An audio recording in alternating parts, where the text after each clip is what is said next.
Kepolisian Negara Republik Indonesia Polri membeberkan kronologi tragedi di Stadion Kanjuruhan, Kabupaten Malang, Jawa Timur, dengan korban tewas sebanyak 131 orang usai laga antara Arema FC melawan Persebaya Surabaya pada Sabtu tanggal 1 Oktober tahun 2022 lalu. Kapolri Jenderal Polisi Listio Sigit Prabowo dalam jumpa pers di Kota Malang, Jawa Timur, Kamis malam mengatakan bahwa, pada tanggal 12 September tahun 2022, panitia pelaksana Arema FC mengirimkan surat kepada Polres Malang terkait laga yang dimulai pukul 20 waktu Indonesia Barat itu.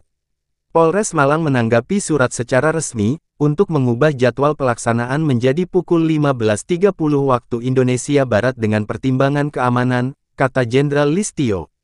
Namun, lanjutnya, permintaan tersebut ditolak oleh PT Liga Indonesia Baru (LIB) dengan alasan jika waktu pertandingan digeser, maka akan ada sejumlah konsekuensi yang harus ditanggung seperti adanya pembayaran ganti rugi.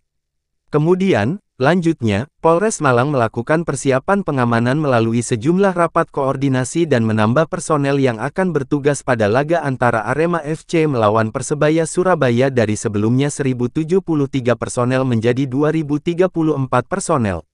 Kemudian, dalam rakor tersebut juga disepakati khusus untuk supporter yang hadir hanya dari Aremania, ujarnya.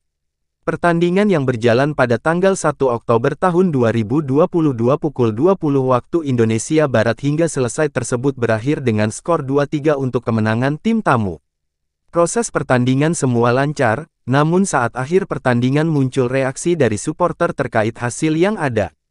Muncul beberapa penonton yang masuk lapangan dan kemudian tim melakukan pengamanan khususnya kepada ofisial dan pemain Persebaya Surabaya dengan menggunakan 4 unit kendaraan taktis Barakuda.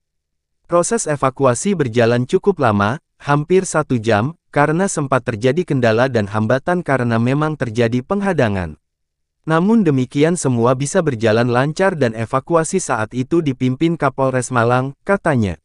Namun, lanjutnya, pada saat yang bersamaan juga semakin banyak penonton yang turun ke lapangan sehingga, akhirnya kemudian anggota yang bertugas mulai melakukan kegiatan penggunaan kekuatan. Seperti yang kita lihat, ada yang menggunakan tameng, termasuk pada saat mengamankan kiper Arema FC Adilson Maringa, ujarnya.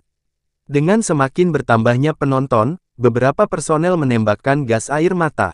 Tembakan itu, mengakibatkan para penonton, terutama yang ada di tribun kemudian panik dan berusaha meninggalkan arena.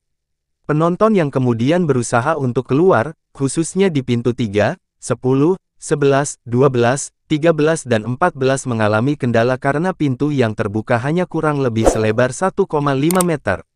Kemudian, para penjaga pintu, tidak berada di tempat. Akibat kondisi tersebut, terjadi desak-desakan yang menyebabkan sumbatan di pintu keluar itu hampir 20 menit. Akibat berdesakan ditambah adanya gas air mata, banyak korban yang mengalami patah tulang, trauma di kepala dan leher. Sebagian besar yang meninggal dunia mengalami asfiksia atau kadar oksigen dalam tubuh berkurang, katanya.